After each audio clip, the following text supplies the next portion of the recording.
Bapak, Ibu, Saudara-saudari yang dikasihi Tuhan, senang sekali kita jumpa lagi dalam Sapa Senja. Sore hari ini kita akan belajar tentang dilahirkan kembali. Kita akan baca di dalam Yohanes pasal 3 ayat yang ketiga. Demikian firman Tuhan. Yesus menjawab, katanya, "Aku berkata kepadamu, sesungguhnya jika seorang tidak dilahirkan kembali, ia tidak dapat melihat kerajaan Allah." Jadi Yesus yang mengatakan ini, bahwa kalau kita tidak dilahirkan kembali, kita tidak mendapat bagian di dalam kerajaan Allah. Dilahirkan kembali itu bukan orang yang dari lahir sudah dalam keluarga Kristen. Oma opanya Kristen, mama papanya Kristen, anak sampai cucunya Kristen. Belum tentu berarti sudah dilahirkan kembali. Itu juga bukan berarti orang yang memiliki nama Kristen. Misalnya namanya Daniel, namanya Yohanes, bahkan ada di tempat-tempat tertentu yang namanya Yesus. Karena kita tahu terkadang ada orang yang namanya Yohanes, Matius, ternyata ada di penjara karena melakukan kejahatan, melakukan pelanggaran hukum. Jadi bukan orang yang memiliki nama Kristen berarti sudah dilahirkan kembali. Juga bukan orang yang rajin ke gereja. Bukan juga orang yang bahkan tinggal di gereja. Belum tentu itu berarti dia sudah dilahirkan kembali. Bahkan juga belum tentu aktivis, bahkan pendeta belum tentu sudah mengalami dilahirkan kembali. Karena kalau dari Yohanes pasal 3 yang kita baca ini, Nikodemus, seorang Farisi, seorang pemimpin agama, dia tidak mengerti apa itu dilahirkan kembali. Itu sebabnya dia tanya sama Yesus, bagaimana orang yang sudah setua seperti saya ini dilahirkan kembali? Apakah harus masuk kembali ke rahim ibu, kemudian dilahirkan kembali? Jadi belum tentu seorang yang menjadi pemimpin agama mengerti dan mengalami dilahirkan kembali.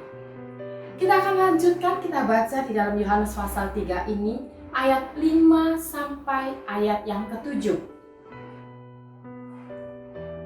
Jawab Yesus, "Aku berkata kepadamu, sesungguhnya jika seorang tidak dilahirkan dari air dan roh, ia tidak dapat masuk ke dalam kerajaan Allah.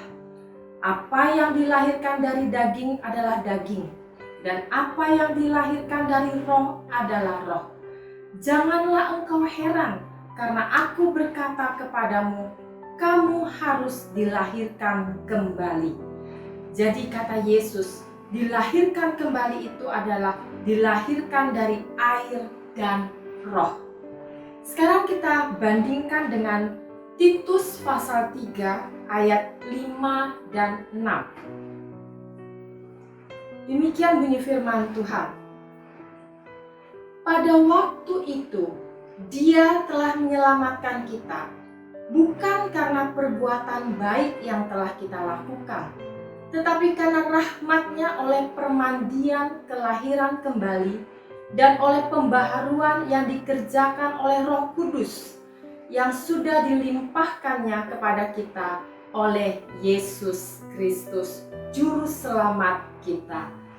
Jadi kitab Titus katakan bahwa kita mengalami permandian kelahiran kembali oleh pembaharuan yang dikerjakan oleh Roh Kudus di dalam Yesus Kristus sebagai Tuhan dan Juru Selamat kita.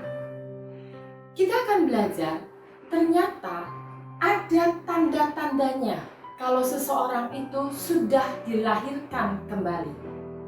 Yang pertama, tandanya adalah tidak berbuat dosa lagi. Kita baca di dalam 1 Yohanes 3 ayat yang ke-9.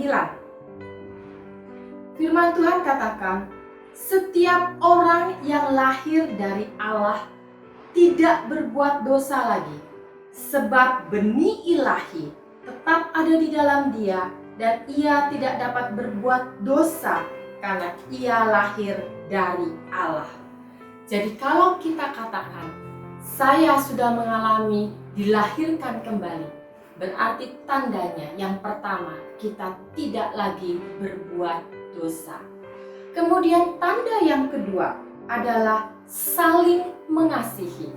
Kita baca di dalam 1 Yohanes 4 ayat yang ke-7.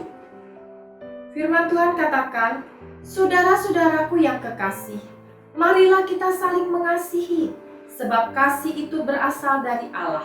Dan setiap orang yang mengasihi, lahir dari Allah dan mengenal Allah.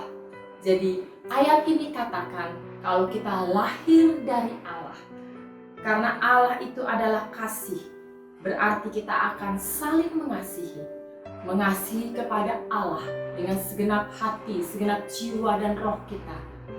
Dan juga kita akan saling mengasihi antara sesama kita sebagai orang yang percaya. Kemudian tanda yang ketiga adalah orang yang sudah dilahirkan kembali akan mengalahkan dunia. Kita baca di dalam 1 Yohanes pasal yang ke-5 ayat yang ke-4. Demikian bunyi firman Tuhan. Sebab semua yang lahir dari Allah mengalahkan dunia, dan inilah kemenangan yang mengalahkan dunia, iman kita. Jadi orang yang sudah dilahirkan kembali, dilahirkan dari Allah, itu akan mengalahkan dunia. Dia tidak akan lagi diperdaya oleh tipu daya dunia ini. Dia tidak akan lagi tergoda oleh rayuan akan keinginan-keinginan dunia ini. Tapi kita bisa mengalahkannya, mengalahkan dunia ini dengan apa?